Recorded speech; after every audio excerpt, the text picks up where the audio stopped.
there's an extra added level of secondhand embarrassment here.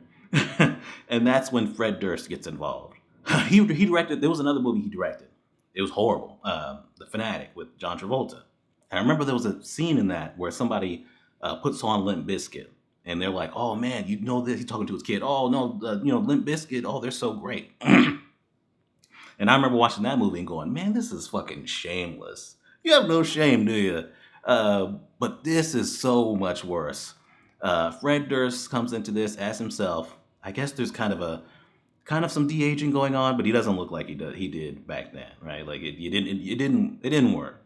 But the movie, I'm thinking, okay, this is a cameo, right? It's kind of lame, but whatever. It's a cameo. He'll be in it for a little bit, maybe die. But no, this becomes Fred Durst's movie in that third act.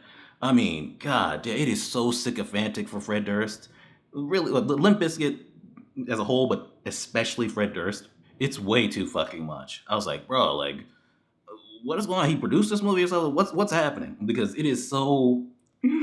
There's even a character going into like, oh man, yeah. At one point, he's like, my life would be nothing without Limp Bizkit. And then this other character that's a big fan of his and his music is like, no, my life would be nothing without Limp Bizkit. I'm like, fuck, Jesus, shit. It is so forced. It's like, man, get the fuck off his dick. Jesus. It is so embarrassing. It is on the level. And that's for the rest of the movie after that. He walks in and takes over the whole movie. It's like, what, bruh, this movie, it's dramatic, it's emotionally powerful, it's mirroring certain things from our real world when it comes to serial killers, things like that. But for whatever reason, they decided to make this a musical. And it is like ridiculous to the point of being comical. Like I was laughing. Like you have serious dramatic scenes where I'm like really into it, trying to get into Arthur's mental state and everything. And out of nowhere, he'll start singing. And Joaquin Phoenix is not that great of a singer. So like he's off key at times and things like that. It doesn't sound all that good. And so it ended up being funny. Like you completely killed the tone of that scene.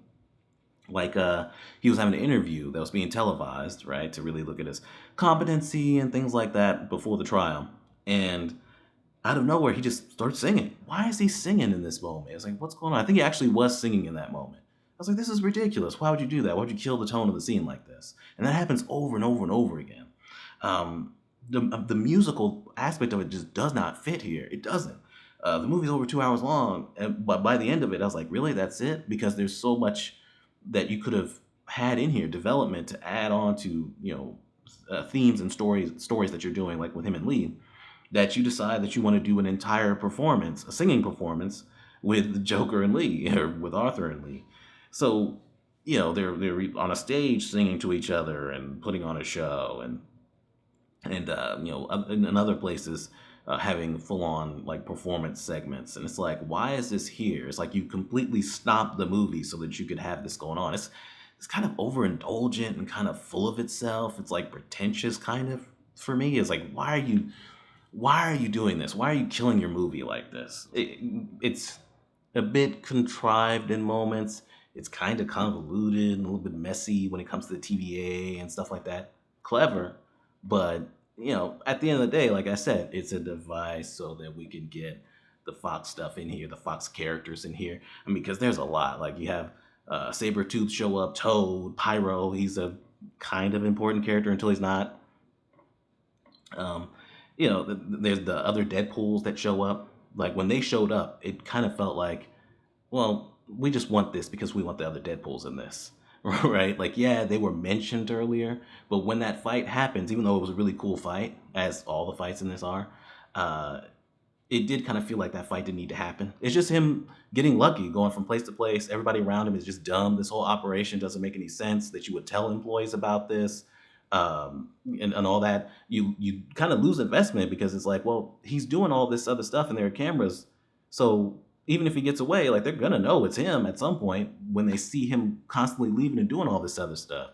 So it's like well, it's pointless at that point. But then as it goes on, it just gets more and more ridiculous where he's able to do things or get away constantly in ways that don't make sense. We're focusing way too much on this pop star because of nepotism, and who can't act at all. And the longer it goes on, the dumber it gets. This is trash. Like, it's called trap. This should be called trash. It's that's what I'm giving it. This is trash. Like, the dialogue is so bad. Like, it's so inhuman. Like, I think M Night Shyamalan might be a robot. I really do believe that, because for whatever reason, in most of these movies, like, these conversations, they don't feel like humans talking to each other in a way that feels relatable. This whole crispy thing that he's doing in this movie too with the daughter, his whole thing with the young monkey was was pretty funny. I was like laughing at some of it, but especially when you look at Godzilla, like, just going through, like, destroying bridges with cars on it, and just stepping on people and destroying planes and doing all this other stuff, not really caring about people at all. It is nice to see Kong actually care about people and other monsters and things like that. But he's still a badass, though. It was awesome. It was pretty good. I really like Kong in this.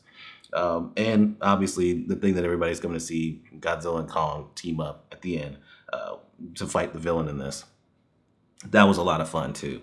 It's very video gamey. Like, there's even a part where, like, they, like, run towards each other, kind of slow mos, and you could picture it being like a fighting game or something, and they both have health bars in the top corners. It's very video gamey. It's very ridiculous, but in a fun way. I actually really had a lot of fun with it. At some point in an action series, we have to have the action star or stars, the protagonist. They have to be on the run at some point, right? They're on the opposite side of the law now, and they're on the run. They're the fugitives. At some point we have to get there. Off the top of my head, you have Taken 3 with Liam Neeson. They believe he killed his wife when it was very obviously the Russians that killed her. So he has to prove that while Forrest Whitaker is coming after him. It's like, there's one example. That you have the Olympus Has Fallen franchise. When you get to that third movie, Angel Has Fallen, I don't know how many people actually saw that movie. I did. It wasn't good. After all he's done, risked his life multiple times to save the president, they believe that he's involved in that attack on the president at that point, which I believe was Morgan Freeman. And so now he's on the run. And that has to do with a very obvious frame-up job having to do with money in his account and things like that. It feels like it's like a jump in the shark type thing for an action franchise for me. Because after all, this character or characters have done up to this point, it is not believable that they would be on the opposite side of the law or doing something wrong. And especially when the frame job to make people think that know them, that know that they would never do something like this, when it's so obvious. I mean, they say it in the movie. Will Smith, Mike Lowry, he asked, what's her face from the last movie, Rita. He's like, you actually believe this about the captain? I mean, that he would have all this secret money, whatever, it would be in his name? If this is an obvious frame job. And it's like, yes, it is, but we need this plot to happen. It's crazy. I mean, early on, there's a bomb that goes off that almost kills one of the major characters in this. There's another pretty early part of it where this guy gets set on fire, and the camera just stays on him as you just watch him burn. His skin is starting to peel off. Any person that they come across that they don't already know on the road is a potential threat. You have that scene with Jesse Plemons from the trailer. You've probably seen it. He got the glasses on. He's in a military outfit. And mass grave of the dumping bodies. And it's a life or death situation. It's a situation where it feels like, it's going to be really hard to talk their way out of it, maybe even impossible.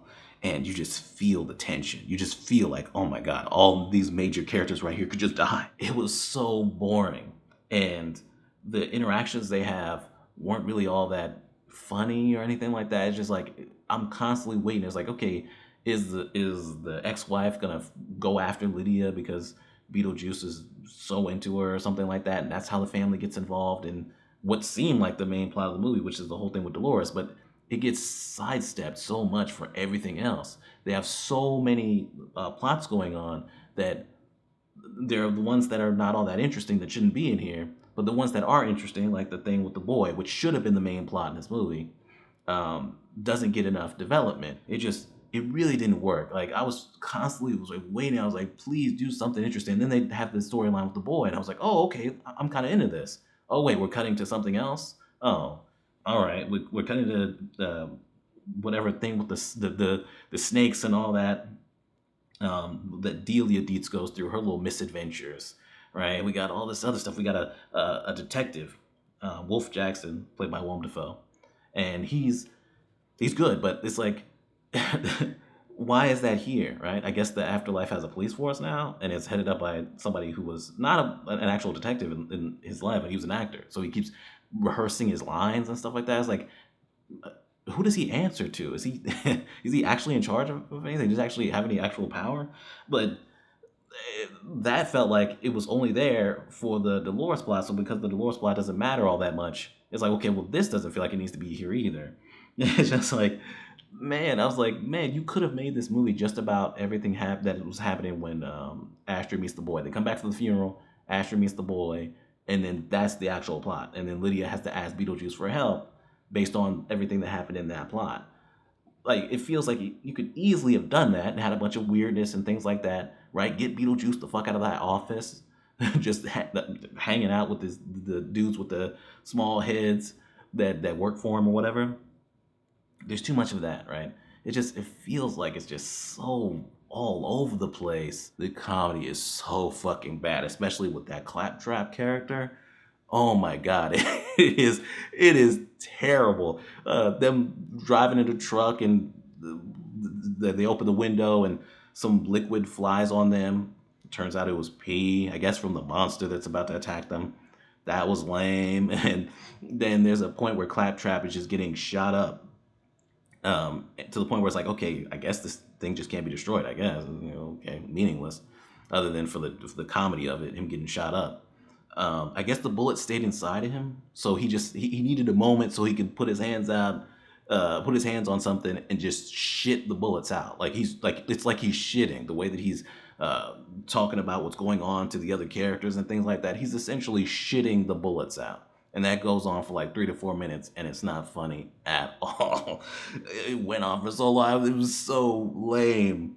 But I mean, it was just line after line after line. There was a couple of chuckles here and there, but it was just like, man, you guys are really forcing this comedy. You don't need to be constantly forcing these jokes. Claptrap just never shuts up. It's nonsense. But then it gets to the end. That's when it gets really bad. There's a line at the end by Claptrap. I'm trying not to spoil anything, but he's holding like a bottle of champagne or something. There's a celebration, and he accidentally bursts the bottle with his hand, and he goes, "Oh, premature celebration. I promise this never happens." I was like, man, you really reached for that premature ejaculation joke. There was no need for that. There was no, other than me, there was no reaction from the audience. It's like they didn't even realize that that's what that joke was supposed to be. There is bad, like really bad effects in this almost the entire way through. Like I said, there are some things that look good, but for the most part, these effects are horrible. The polar bear picks up Chris Evans. It's very clear that he's not really being lifted up, and that polar bear looks bad just in general. All these creatures look bad, like these little creatures that are in the North Pole or wherever. There's a part where the rock gets picked up towards the end. That looks bad. The reindeer, they look bad. But the thing that really, because whatever, it's a CGI creature or whatever, it doesn't look good. That's bad enough. But when you have human beings doing things, and it's like, wow, that is not a human being right now. It's not even convincing at all. So, like, there's a point where the Rock jumps off of a building, and he's on another building. He starts running. This is when Santa first gets kidnapped, and he's like running, and the movie like speeds up. Like he speeds up while he's doing it. It looks so awkward and weird, and that happens a lot. Like there's also Santa doing some crazy stuff towards the end, and that looks bad, and that's sped up like that too. There's points where the Rock is finding somebody, and he'll be shrinking and growing while it's happening. So you'll have little small The Rock, and he's grabbing somebody by the leg and toss them around and everything, and it doesn't look real at all. I'm talking like some of the worst effects of like a CW superhero show. I mean, it's on that level. I don't know who would look at this and think this is okay. I mean, it is embarrassing. I really like the storyline here of the false prophet or the fake messiah, and how people can be manipulated through religion and through superstition and things like that. And the character arc of Paul not really wanting to deal in that, right? Seeing how wrong this is, and then finally taking that step to embrace it and what it becomes. I mean, the ending. I mean, if you think that ending is supposed to be good or supposed to be some kind of like, yeah, the hero's winning or whatever, you completely miss the point because the ending is actually wrong. It's sad that it went that far and his fears were realized. It's just it's so good. Like the ending of this is fantastic and it brings it all together. So when I was a kid, there was a cartoon show on Cartoon Network. I believe it was on Cartoon Network called Foster's Home for Imaginary Friends, and basically it was this foster home, this home where imaginary friends would be brought there whenever their kids were too old for them or whatever's going on. Whenever they're giving up their imaginary friend, they could come live there. I can't remember if they would get adopted too by other kids or whatever, but basically it's this. And as you're watching this movie and they're going through this home where these imaginary friends all live and interact with each other and things like that. Talk about their kids, they miss their kids, things like that.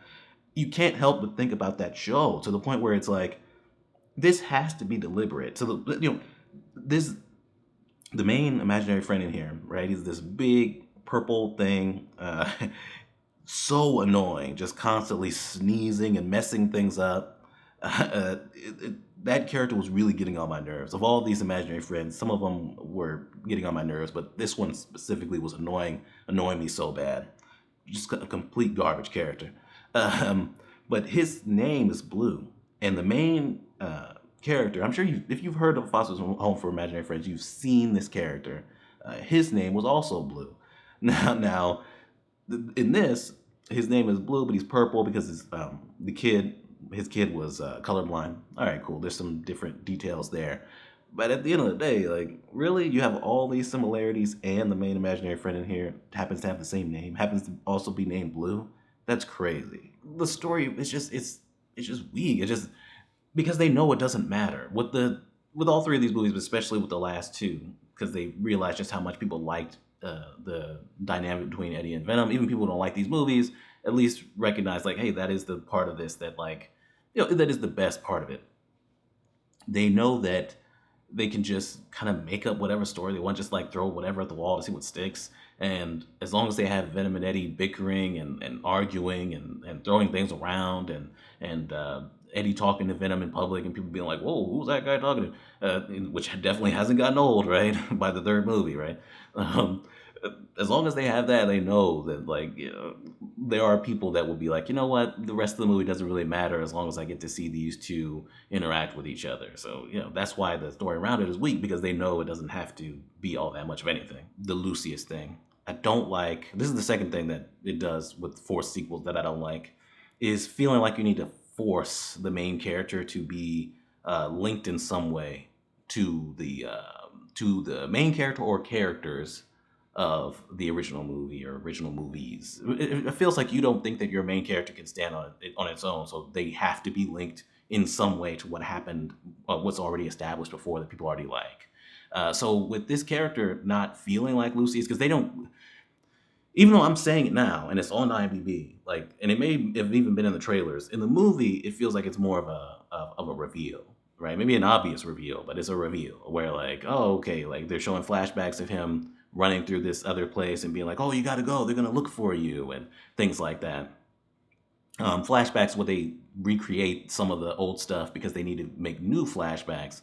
So they have to use a different kid who also doesn't look enough, I don't think, like Lucius from the first movie. But whatever. Lucius in this, he could have just been a new character who's just out for revenge for Rome, and then gets like kind of tied up in Maximus's legacy and things like that. But no, he has to be that character from that first movie, which he doesn't feel like that character at all, and it undoes the first movie with the scene too. That undoes the first movie where Maximus dies, and one of his last lines, it might have even been his last, last thing that he said before he died, was that Lucius is safe. Apparently not, because they had to rush his ass. And this is kind of a spoiler. They had to rush his ass out same day. Like they had just lifted Maximus out, and they're like, "Oh, get him out of here." It's like, bruh. I mean, you got scenes where they have him do similar things, like he has the two swords and he cuts the guy's head off, like in the first movie. The stuff with the sharks and the monkeys and stuff like that is clearly, like I said, to up the ante from the tiger thing that was going on in that first one, um, where he had to avoid the tigers while he was fighting that big guy. So there's that. But then he's gotta don the same armor. It's obvious that you just feel like you just need to rely on that first movie because this second movie doesn't really have enough of a justification to exist. But if we really rely on that first movie, people will love this movie because they love that first one. I was in that theater laughing my ass off, man. It's so bad. It's so bad. You got Samuel L. Jackson here, Bryan Cranston, Sam Rockwell, Bryce Dallas Howard. You got names in this bitch giving these terrible fucking lines explaining this nonsense. It is shit. It's so shitty. Like I said, I mean, it's got its moments here and there, but it gets really bad at a certain point. It really does with all these reveals and having to sit here and explain details of them. I'm missing certain details. I'm getting other details, but it's really it's atrocious at a certain point, man. I didn't even say the CGI is really bad too. At first, I thought it was a stylistic choice for the Argyle stuff because that stuff's supposed to be fake anyway. But even the real world stuff with some of the stuff Sam Rockwell's doing, they're like, okay. And then Cat, oh my god, that cat is nightmare fuel when it starts moving.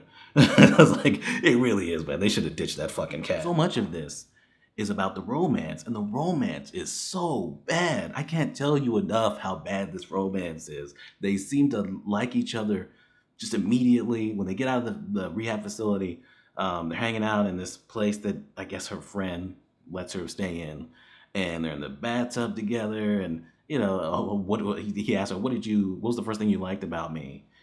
She's like, oh, that you were beautifully broken or something. It just tries so hard to be deep. And these characters, they have no chemistry. And, they spend some time together. There's points where they're hanging out with other people. Who the hell are those people? One of them's the tattoo artist that's barely a character. I don't remember his name. The characters are so weak in this. But it's just really overly sappy and cheesy, but without enough development of the actual romance to make me believe it. It doesn't feel believable. And there's no chemistry there. So it's like you're saying these really deep lines and things. They're on the bridge, and she's like, "Man, I wish I would have wrote a lot of this dialogue. Do you think edgy teenagers will build a shrine to us?" And things like that. Just trying so hard to be like really loving of each other and like kind of like deep when it comes to their romance, and it just falls completely fucking flat. You don't get an idea of how long these two have been together. Why are they not running away when they're clearly on the run? I don't know. They're in clubs and things like this. Like nothing's happening. They're just having the time of their lives together with this shitty ass romance. It doesn't make sense. E16 becoming Megatron, right? Eventually he's gonna have to have a falling out with Orion Pax, and him become the Megatron that we know. And he goes from being kind of normal. He has this buddy thing with Orion Pax to being not only aggressive, but really, really focused on murder. He really wants to kill this person in the movie. I'm trying not to spoil it. But, I mean, it's obvious. It's pretty much obvious. All of this is obvious. But he really, really wants to kill this person now. And he's really aggressive. He's constantly, like, butting heads with Orion Pax, but, like, in a really forced way. You need to set this up better, right? Part of the problem of pacing in this movie is just we need to keep moving, and we need him to become Megatron, so we needed him to get it, because you needed more development of him beforehand to show that was already in there, and this is just it coming to the surface. Either that, or you needed to have it more of a gradual thing, and then by the end, it's like, oh no, I'm fucking killing this person. But they just kind of have it abruptly happen, and it gives you tonal whiplash too, because you have the whole thing with B never shutting up and having very obvious jokes that like seem like they're for young kids. But then the movie goes over to Megatron, and it's like a whole other movie. It's like it's taking it real serious whenever it's on him after he has his switch, his flip. The emotions, they're on the outside. They're looking up. They're like, hey, why are the lights still on? It's nighttime, and it's anxiety just like using the imagination to think of all the ways that things could go wrong and just keeping her up thinking about that. I was like, wow, man, the way that they did this, even small stuff like, oh, she's self-conscious about the way that she swings her arms when she walks. I mean, stuff like that it's so relatable. Her talking to the girl that she's like a fan of that's already on the team. She's trying to impress her. and her emotions kind of get the better of her, and she's saying certain things. It's just real, like it seems like she knows, starts rattling off things about the girl, and they're just now meeting for the first time, which is kind of weird. Um, and she feels embarrassment from the way she's acting, and we're sitting in the seats in the theater feeling secondhand embarrassment. Like I was moving around in the seat, like it was rough. Like you're sitting there, it's almost like you're there with her, and you're like, "Ugh, what the the backstory with Shadow, right? It's really it just wasn't enough. Like it needed to be fleshed out a little bit more, and it needed to feel more natural and less kind of cheesy because it's real cheesy. I mean, it does feel a little bit like forced to be kind of touching and things like that. I'm trying not to spoil stuff, but there's also the whole thing with Eggman's grandpa, which doesn't make sense, and they don't even bother to explain it. But then once you see the flashback, it's like, okay, now this really doesn't make sense. Once you see the full flashback, it's like, okay, we'll just make a joke about it and kind of move on. It's like, okay. But the really big thing is like, as a result of that flashback, what they decide to do, like what they plan on doing at the end of the movie in the third act, that makes no sense. I was like, why would you go that far? Like, based on what I saw, it is not worth all this. What you originally said you were going to do, okay, that makes sense. But going this far, going this big, it doesn't make sense that you would do all this. It just doesn't. These movies do not feel self-contained, especially not this one. It feels like it's just what should have been the ending of that first movie. There's still problems with that, with this movie, by itself, but that was the main thing, the glaring thing. There was already so little storytelling going on, world building, character development. There's so little in this movie. I mean, it really is just what we do for storytelling is we just give exposition. So Jamon Hansu's character Titus, there's a scene where he just they're all sitting at a table, and he just basically goes, let's get everybody's backstory out the way. You're all here because I want you to know who the hell you're fighting with. Everyone must share the truth. I'll go first. Even before that, Cora, just like in that first movie when she was talking to Gunnar, when they first left to get the rest of them, she's in bed with Gunnar because they barely developed the romance, right? They kind of hinted at it in the first movie, but didn't really develop it at all. And then so we get to this second movie, and in the beginning, he's like, "Oh, I was afraid of losing you," and then they just end up in bed together, and now they have a full-on romance. It's really just so you feel something for Gunnar when things happen at the end. But she starts rattling off the backstory of her being the reason why she was exiled. Spoilers. Is because she was blamed for killing the royal family when all she killed was actually the princess. 2 movies, you have this group, and they still feel like they're just thrown together. They're just in a room with each other, right? The one that was with the blood axes that I don't even remember her name. Oh, she goes into her backstory. She used to be a slave or something, and then she was saved by the blood axes. It's like, okay, but we barely know this character. Just having characters give their backstories isn't enough. This weird thing where it's like, are you trying to make this like an actual crime thriller? Do you want this to be an erotic thriller between Mia and Zaire? What are you doing with this? Because the the case that you're doing doesn't make any sense at all, especially when it comes to the reveal. Because you're thinking to yourself, there's no way that this would have already gone to trial. This man is looking at potential lethal injection. His trial is in a month, and he's trying to fire her because she won't admit that she finds him attractive. It's like this is just stupid. Everything in your body says you're attracted to me, but you won't admit it to yourself or to me. I can't trust you. New lawyer. What's his name? Ned kind of was that for Spider-Man and not No Way Home and Homecoming. So he has what basically is that a person in the chair telling him where to go and what to do. He has some kind of hold over her. I forgot what it was. But whenever the script wants him to be able to find them, hey, we have that convenient, surveillance thing that he just knows where they are, and he picks up with their face in the car that they're trying to get away in and stuff like that. But whenever the script doesn't want him to find them, conveniently, he just can't see them. He just doesn't know where they are. She's wanted by the police because they think that she kidnapped these girls because somehow, in a way that I don't think they ever explained, when Ezekiel goes after them in the Spider-Man costume or whatever, nobody can see him, I guess. So the girls are the only ones in the witness of that can witness what he did and say that she didn't kidnap them. But then also she can just walk around freely. And at one point she's just able to, I don't remember how she did it exactly, but at one point she was able to just get on a plane and go to Peru, even though she's wanted. It's like, it's when they're at that school and Elphaba has that song. I was like, wow, that was good. I leaned over to the person I was in the movie with. I was like, wow, that was good. Okay, this is kind of, it's kind of winning me over. And then there's a song number that it's basically Glinda and Elphaba not getting along, and the antagonism they have, and it's just, that scene was the one that first like really won me over, because the musical performance of it was so good. And that goes with other ones too, where like there's a lot of really good choreography with the other students. It's going back and forth. There's some nice camera work, and the singing is all great. Other than there's only really one criticism I have of the singing that we'll get to, but it has so much. The movie, just especially when it comes to those musical numbers, has so much energy.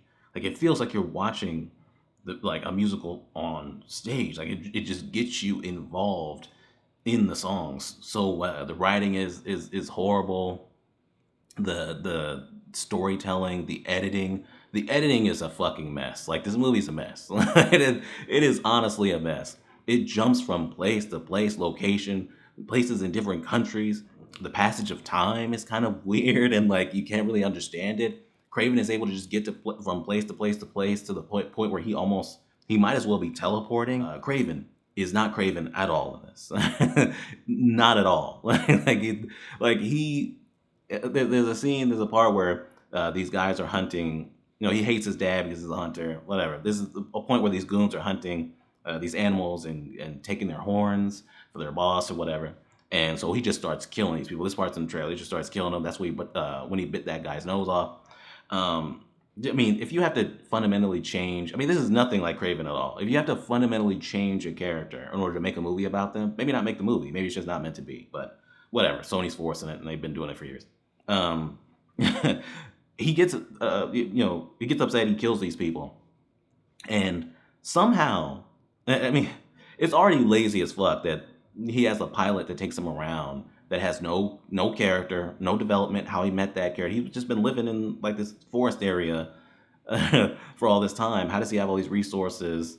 How does he know that pilot? And how is that pilot able to just stop everything and just come get him and bring him to all these different places and immediately? Whatever. But he kills those people. One of the guys gets away and goes back to his boss. And somehow Craven is able to figure out who that guy was, who he works for, where he's going, get on his plane with his pilot, get there, get into the building, kill all the goons, kill the boss before that guy was able to get from there back to his boss. It feels completely impossible. I mean, the dude might as well be teleporting. It was jarring to watch. I guess we can get to the villain. So Danny Houston plays the villain, Vincent Rogue, and I don't know much about him. He says that he made a deal with the devil to where he can send innocent people down to hell in his place. He's been around for a really long time, so I guess he's in some way immortal. But it seemed like he can still be harmed. He's not like Eric, but I don't know why he's doing what he's doing. He has a protege that can play piano, and Shelley could play piano, and he has this connection with her mom that they kind of have some kind of relationship, and you don't understand it. It feels like there's parts of it missing. I can't imagine the writing has this many just like glaring holes in its storytelling. So there has to be things cut out, right? I mean, you really don't get an idea for his character. He has people who's working with him. Eric takes out this blonde lady that seems to be pretty high in his organization at that opera house, and you could have asked me her name in that scene, and I wouldn't have been able to tell you. I don't know what she does for him, why she's with him. She says she's kind of like, she was forced to kind of go along with things, but there's no real backstory there. He can whisper in people's ears and make them kill themselves, but he can also whisper in people's ears and make them kill other people. What is his actual motivation? What's going on with this opera house? how does his organization actually work? I don't know. There's so much of this missing that I don't understand. From the beginning, I thought that Shelley was selling drugs for him, right? Like she ran drugs for him or something. He had some kind of drug organization. That turned out to not be it. So it's like, I don't understand. There's so much that's missing from the main character, the villain. By the time the villain, you have the final confrontation with the villain, with Eric and the villain, um, Eric does a certain thing where it's like, okay, how is he able to do that? Has he been able to do that this whole time? And then the resolution of the whole thing when it comes to Shelley and all that, I was like, oh, okay, so that can just happen. All right, I guess. Two Spider-Man villains in this. They are so lazy that they want these characters to have powers, but not to actually develop the powers and how they got them. So hey, they just took a flight to New York and hooked up with a scientist, and so now they have their abilities, or they're able to do the things that they're known for being able to do.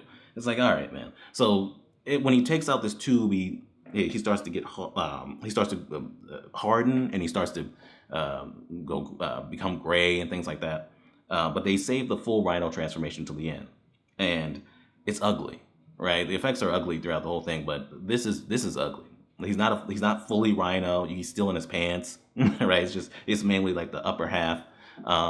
His horns don't look all that great. It's not a good design for the character anyway, and the effects look like shit. Like they've looked this whole movie, like with Craven jumping around and doing stuff like that. The effects haven't been good this whole time. The fight that you've been waiting to see is so underwhelming. It's quick. Craven still doesn't seem like he's really in all that much danger. It's so underwhelming. It's like, man, I've been sitting through this bullshit this whole time, and it's like, well, at least you can give me a cool fight between Rhino and Craven. No, it's lame. It's fucking lame. Why? Like, I get that they claim they're done, but why? This whole universe is barely a universe. It's a complete failure.